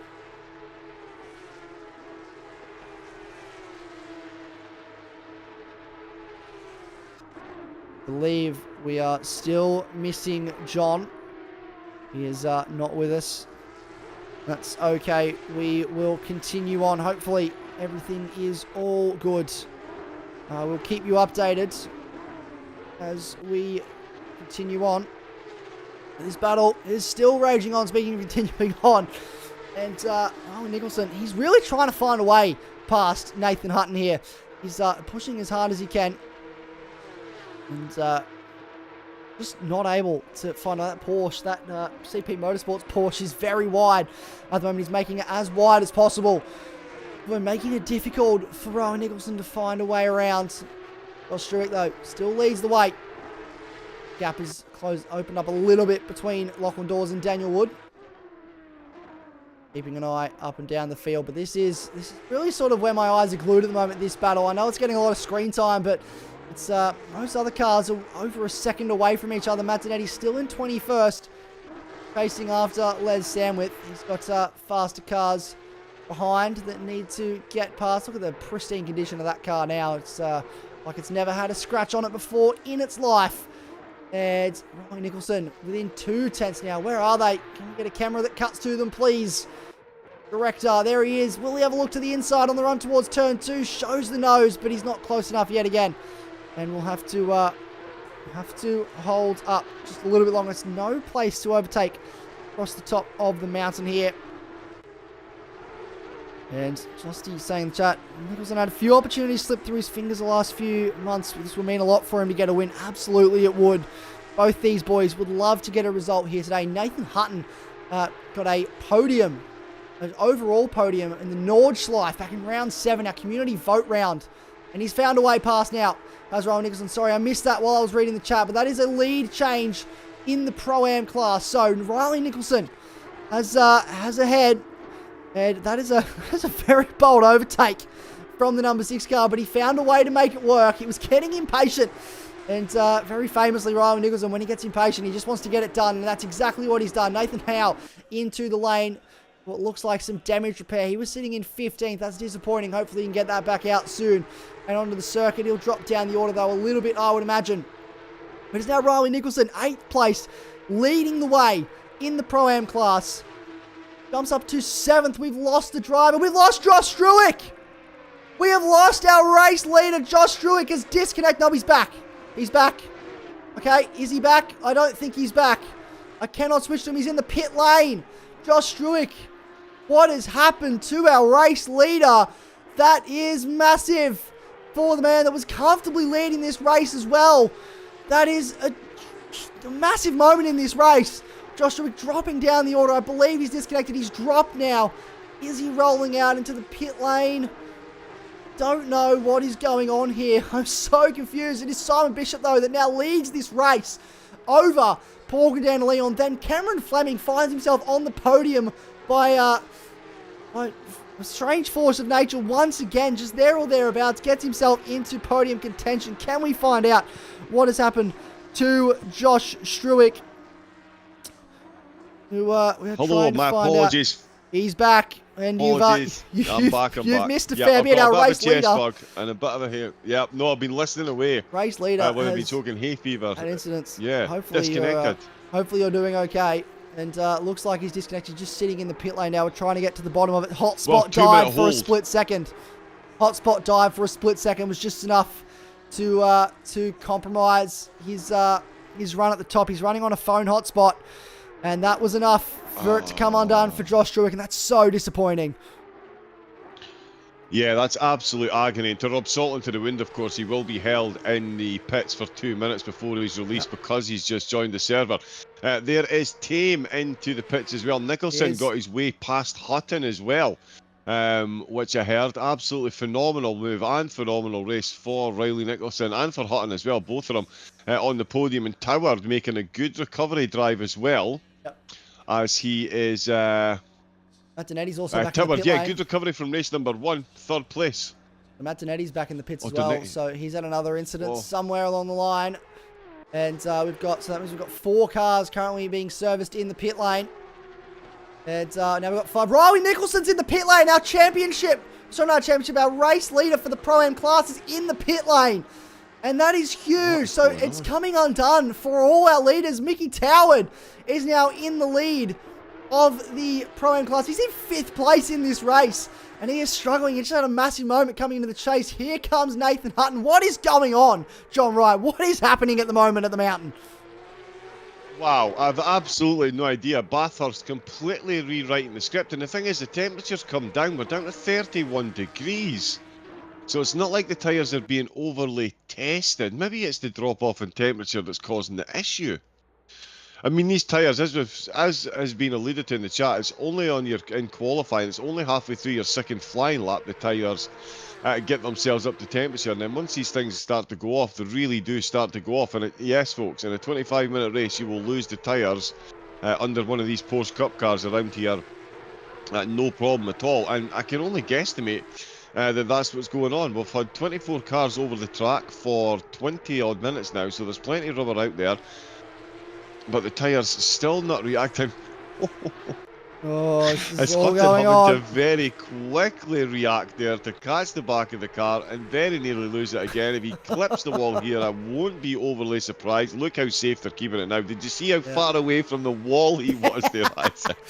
The closer you are to the wall, the more on edge that car is, and it's just the more opportunity it is for that car to come undone. Liam Tame still in the pit lane. Rowan Nicholson still in the pit lane. These guys will try and get back out, try and get some points before the end of this race. They're still 13th and 14th on the road. Look at what it has done to this order. Adam Gray, 9th. Lachlan Dawes in 10th. Adam Gray is right behind Daniel Wood at the moment as well. So that's a battle that's going on.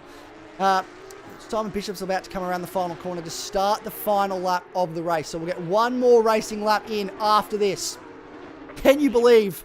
There we go. Final lap confirmation confirmed by race control. Can you believe this has been 25 minutes of action? It feels like it's been going for a lot longer, but it's also gone a lot quicker. There's so much that has happened in this race, so much to unpack between these guys, and Adam Gray trying to find his way past Daniel Wood to get himself into 8th place. He sits 6th in class at the moment. He probably won't get 5th in class, but he can get himself a better result overall. Oh, on the grass, he's locked up. You saw the front left grab on the way in. He's done well to catch that. But he got on the grass with the rear end, the front left grabbed. I don't know if the front right also grabbed. That was a massive lock up, massive slide. He's done well to catch that, but it's cost him all of his time. Yeah, it really has. That was an absolute code brown moment there. I'm surprised the drivers behind didn't slip. And what was left behind? Elzine, Tame and Nicholson in the pits. Joining even more drivers. Struik is back out on track. He's in 19th position ahead of Sandwith, so he's still going to just about make the top 10 in the pro. In fact, he will make the top 10 in the pros because he's got 2 pros ahead of him in the pit, so he'll be glad he rejoined. But yeah, the top, wow, another wiggle there from Gray. And that was on the straight. I was just about to come and talk about this man, Max Honeybun. He's sitting 11th. This is his second ACC event ever. Second event using a wheel. He's got a fair bit of damage, but he's just got to roll around for one more lap. And he's done it. He's finished in 11th place. And that's an absolutely brilliant result. We'll get back to that, though, because this man on our screen, Simon Bishop, he probably wasn't leading for most of this race. An unfortunate disconnect brought Josh Struik undone. And it meant that this man on our screen now, after a difficult race 1, will bounce back in race 2 with a victory. Going to be race number 2, race win for Simon Bishop. The first race winner besides Matt Dinetti this season. Paul Gandaleon, after a testing race 1, comes home in second. Cameron Fleming, back-to-back third places by just otherworldly forces, sitting there or thereabouts, and just gets essentially given a podium by one way or another.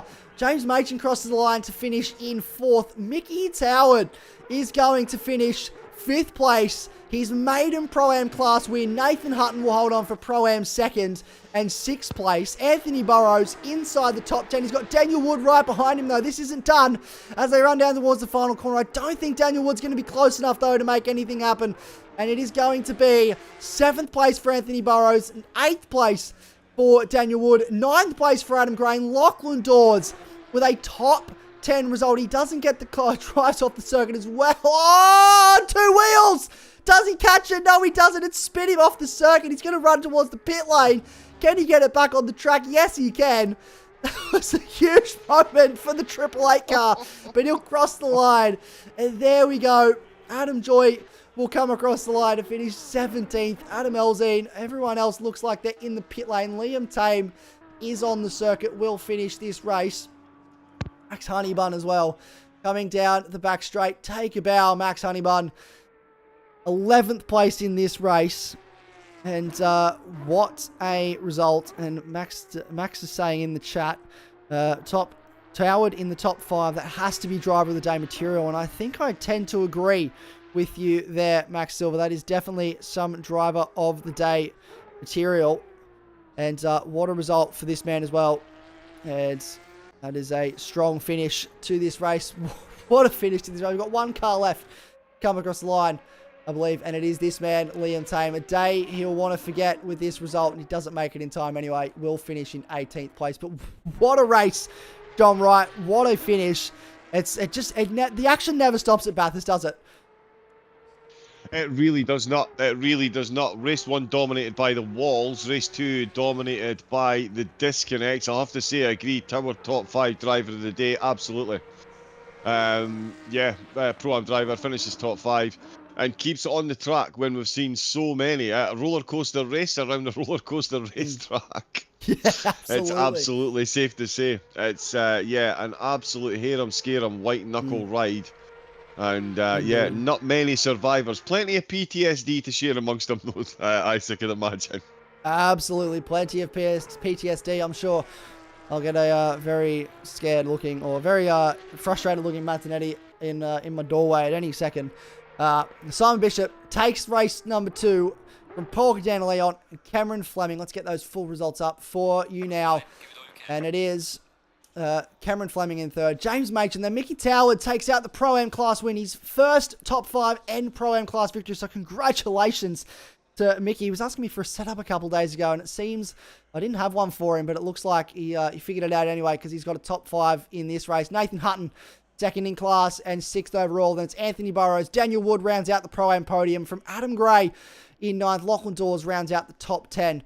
And then Josh Struick finished 15th in the end after that unfortunate disconnect. Liam Tame in 18th. Riley Nicholson, after leading at one stage in the Pro-Am class, finishes 20th. And Matt Dinetti, 22nd place, only completing 7 laps in this race. Well, what a finish, John Wright. What an end to the night. What a night it has been for racing. That was certainly action-packed, which is an absolute understatement. Yeah, complete and absolute understatement. I did say that Bathurst was going to be one of the highlights of the Porsche Cup car challenge, and yeah, the Porsche Cups and Bathurst, what a combination, what a challenge it is, and the drivers, yeah, some of them really did rise to the top, some of them really got hit hard. As I say, walls and disconnects made it an absolutely just a stramash of action for tonight too. Almost like a game of football, a game of 2 halves. It was very much an evening of 2 races, but some very well deserving winners coming out of it. I'm sure Bishop, after the podium denial in race 1, he'll be glad he got the race 2 win, however he got handed it to him. Absolutely. And although, to be fair, Struick certainly did deserve to win race number 2. He did nothing wrong, the disconnect. So not to say that Bishop was overly deserving, Struick certainly deserved to win that race, and he'll be feeling the one most hard done by. I know Dernetti not quite coming home in race 2 either, but certainly Struick for me tonight, Isaac, taking pole position twice and unable to get himself a race win. So a tough night at the office for Struick. Yeah, very tough night at the office for Josh Struick. Tough night at the office for a lot of our drivers. And the good news is, well, not the good news maybe for them, but the good news for us is we're going to do it again in a couple of weeks' time. And if you thought Mount Panorama was challenging, wait till you see Alton Park. 2 weeks' time, Friday the 17th of October, we'll be live once again for round 3 of this championship at the wonderful Alton Park. Then we go to Zandvoort for round 4, Friday the 7th of November, so a bit of a break. And we have a little bit more of a break, and then we go to the Nürburgring and Misano in back-to-back weeks for round 5 and round 6. And that's going to be a brilliant way to finish this season. A very challenging calendar for our drivers, but it's sure to provide plenty of action. I am absolutely certain of that. Well, that is it for this evening. John, thank you so much for joining me in the commentary box. It's been an absolute pleasure to have you once again. I look forward to seeing you back, hopefully, in a couple of weeks' time for Alton Park.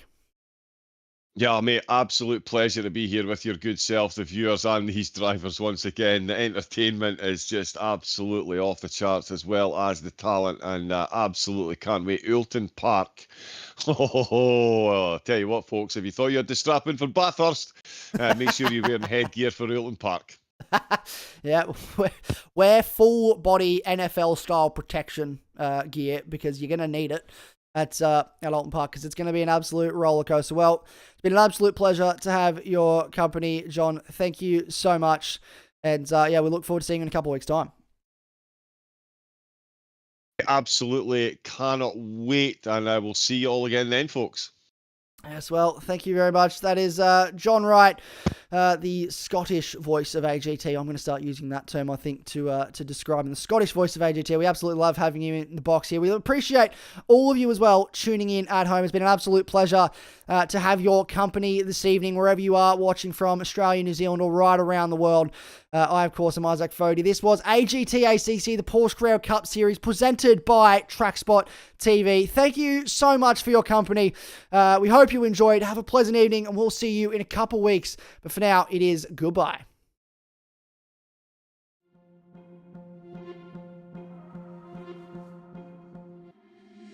Been trying to change what I've been trying to say. Words don't come straight from my head to my mouth. It's such a shame that it fell out of place. Was never me that was bringing you down. Why we always looking for more? Why we always looking for more?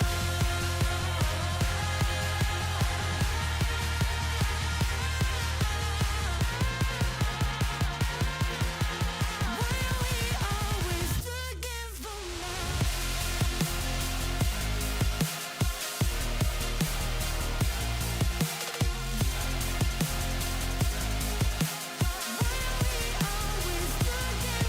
more?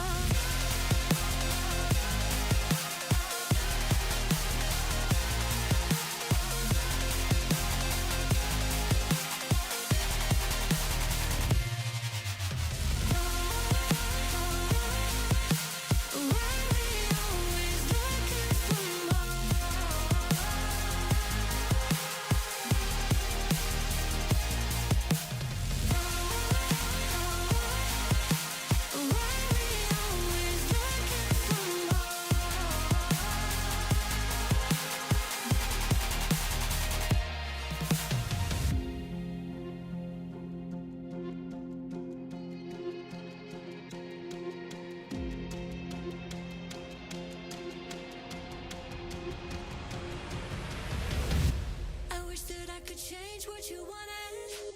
I wish that I could change what you wanted. I wish that I could change what you wanted. I wish that I could change what you wanted.